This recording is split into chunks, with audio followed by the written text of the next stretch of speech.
Hello everyone, welcome back to my channel. क्या आपके भी करेले कड़वे बनते हैं? तो आप मेरी ये 2 ट्रिप फॉलो कीजिए और आप देखेंगे आपके करेले बिल्कुल भी कड़वे नहीं बनेंगे। और मेरी गारंटी है, इस रेसिपी को आप फॉलो करके हफ्ते में 2 बार तो ये ज़रूर ही बनाएंगे। तो चलिए स्टार्ट करते हैं ये यमी टेस्टी करेले की सब्ज़ी बनाना, और बिल्कुल भी कड़वी नहीं रहेगी। तो करेले की सब्ज़ी बनाने के लिए यहाँ मैंने आधा किलो करेले लिए हैं और करेले को 3 से 4 बार अच्छे पानी से वॉश कर लिया है। अगर आप करेले को सही तरीके से वॉश करना देखना चाहते हैं तो शॉर्ट वीडियो आ चुकी है चैनल पे, आप जाकर देख सकते हैं। करेले के ऊपर और नीचे के भाग को अलग कर लेंगे और करेले को तिरछा काट लेंगे। आप चाहें तो करेले को गोल या लंबा भी काट सकते हैं, इससे करेले के टेस्ट में कोई भी फ़र्क नहीं आता है। तो यहाँ पर देखिए, सारे करेले को इस तरीके से मैंने कट कर लिया है और इनके छिलके को मैंने छीला नहीं है, करेले को छिलके के साथ ही कट किया है।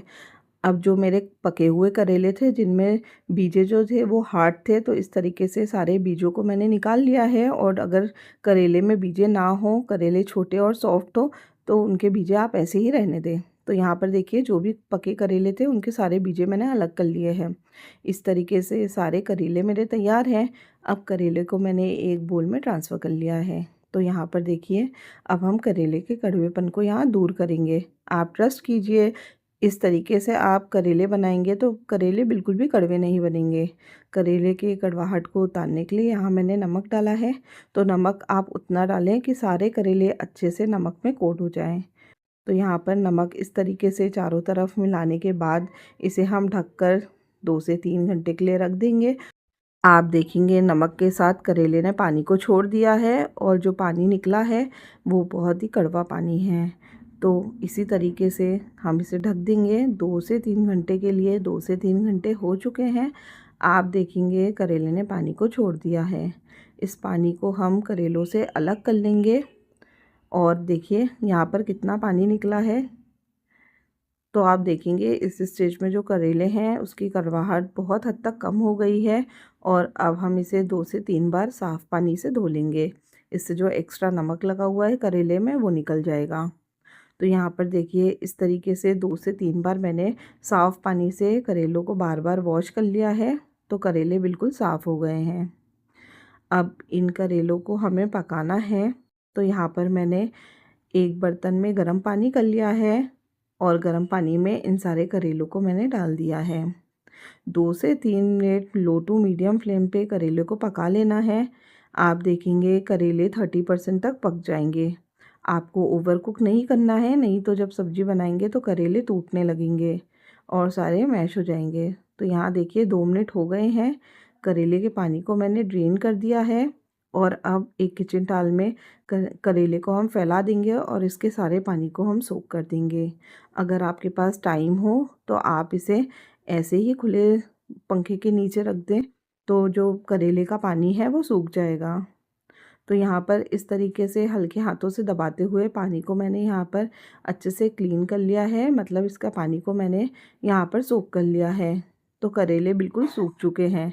अब यहाँ कुछ बेसिक मसाले डालेंगे। टेस्ट के अकॉर्डिंग नमक डाला है, आधा चम्मच लाल मिर्च पाउडर डाला है, 1 चम्मच धनिया पाउडर डाला है और आधा चम्मच हल्दी पाउडर डाला है। और उसके बाद 1 बड़ा चम्मच यहाँ पर मैंने सरसों का ऑयल डाला है। आप इस सब्ज़ी को सरसों के ऑयल से बनाएंगे तो आप देखेंगे टेस्ट बहुत ही अच्छा आता है। अगर आप सरसों का तेल यूज़ नहीं करना चाहते हैं तो कोई भी कुकिंग ऑयल में भी ये बना सकते हैं। यहाँ पर देखिए सारे मसालों को सरसों के तेल के साथ अच्छे से मिलाते हुए करेलों को अच्छे से कोट कर दिया है। अब करेले बनाने के लिए यहाँ मैंने कुछ मसाले लिए हैं। 2 चम्मच सूखा धनिया लिया है, आधा चम्मच सरसों के दाने लिए हैं, 1 चम्मच मोटी सौंफ ली है, 1 चम्मच जीरा लिया है, आधी चम्मच अजवाइन ली है और 1/4 चम्मच मंगरेला, जिसको हम कलौंजी भी बोलते हैं, वो लिया है, अमचूर लिया है और हींग ली है।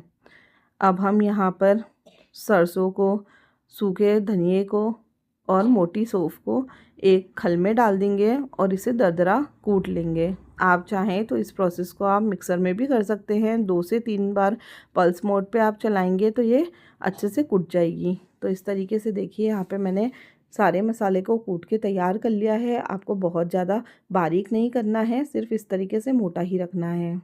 अब एक कढ़ाई में 1 चम्मच मैंने यहाँ पर सरसों का ऑयल लिया है और इसमें हम जीरा, अजवाइन और कलौंजी डाल देंगे और इसे अच्छे से पक जाने देंगे। उसके बाद जो हमने मसाला कूटा था वो डाल देंगे और यहाँ पे 1/8 टीस्पून मैंने हींग डाली है।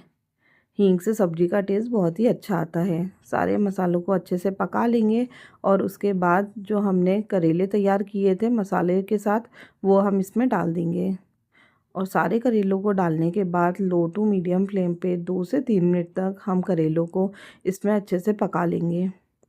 आप देखेंगे 2 से 3 मिनट बाद जो करेले हैं उनका थोड़ा कलर चेंज हो गया है और करेले भी अच्छे से पक गए हैं। तो आपको इसी तरीके से बीच में चलाते हुए करेलों को पका लेना है, ताकि जो सारे मसाले हैं ये भी अच्छे से पक जाएंगे और करेले भी कुक हो जाएंगे। तो यहाँ पर देखिए 2 से 3 मिनट हो गए हैं, करेले अच्छे से कुक हो गए हैं। अब यहाँ मैंने भुना हुआ बेसन लिया है, बेसन को मैंने लो फ्लेम पे अच्छे से भून लिया था। तो ये मैंने 4 से 5 टेबल स्पून बेसन लिया है और अब मैं करेलों को इसमें बेसन में डाल दूँगी और अच्छे से चला लेंगे। ये देखिए 1 मिनट तक इसी तरीके से चला लेंगे, हमें ज़्यादा नहीं चलाना है क्योंकि बेसन जो है वो ऑलरेडी भुना हुआ है। अब जब 1 मिनट हो जाएगा, बेसन अच्छे से कोट हो जाएगा सारे करेलों में, तो यहाँ पर हम और भी कड़वाहट कम करने के लिए आमचूर पाउडर डालेंगे। 1 चम्मच मैंने आमचूर पाउडर लिया है और आमचूर पाउडर को भी हम इसमें डाल देंगे। जो खटाई है, वो जो कड़वापन है उसको काटती है, इसीलिए यहाँ पर मैंने अमचूर पाउडर डाला है। और अब मैंने 1 मिनट इसे और चला लिया है और सब्ज़ी बनके बिल्कुल तैयार है। आप मेरी ये 2 ट्रिक फॉलो करेंगे तो आप देखेंगे आपकी सब्ज़ी भी बिल्कुल कड़वी नहीं बनेगी। पहली ट्रिक जो मैंने इसमें नमक डालकर पानी निकाला था और दूसरी ट्रिक जो भुना हुआ मैंने यहाँ पर बेसन डाला है। तो सब्ज़ी बनके बिल्कुल तैयार है। हमने इसे सर्व कर दिया है, रोटी, पूड़ी, पराठे के साथ इसे आप सर्व करें। होप आज की रेसिपी आपको पसंद आई होगी। अपने फ्रेंड्स और फैमिली के साथ शेयर करें और मेरे वीडियो को लाइक करें। मिलती हूँ मैं नेक्स्ट वीडियो के साथ, तब तक के लिए बाय।